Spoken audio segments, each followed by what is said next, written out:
Dobré ráno.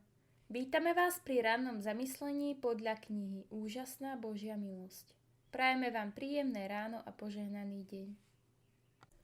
Na vrchu vzdialenom, tam, kde kríž mocný stál, ako znamenie hanby a bied. Ja ten kríž milujem, veď tam svoj život dal. Môj Pán by ma vytrhol z bied. 27. február, meč ducha. A vezmite si aj meč ducha, ktorým je Božie slovo.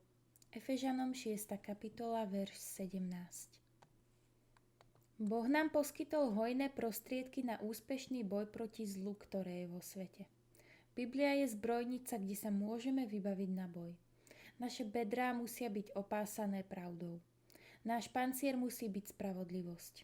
V ruke musíme mať štít viery, na čele prilbu spásy a mečom ducha, ktorým je Božie slovo.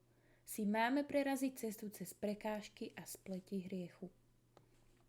Prvý Adam padol, druhý Adam sa za najťažších okolností pevne držal Boha a jeho slova. A jeho viera v dobrotu, milosrdenstvo a lásku svojho otca ani na okamih nezaváhala.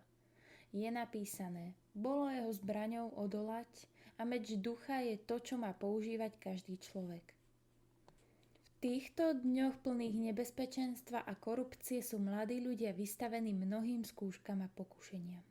Mnohí kotvia v nebezpečnom prístave.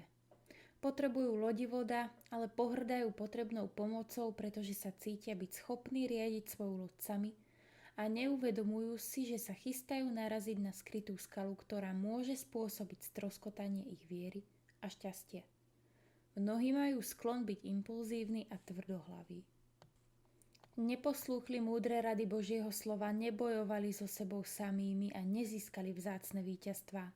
A ich pyšná, neústupná vôľa ich odviedla z cesty povinnosti a poslušnosti. Od synov a dcér Božích sa očakávajú veľké veci. Aké možnosti sa nám otvárajú? Ak úprimne hľadáme poznanie Krista, on nám dá múdrosť, ako dal múdrosť Danielovi. Bázeň pred Pánom je počiatkom múdrosti.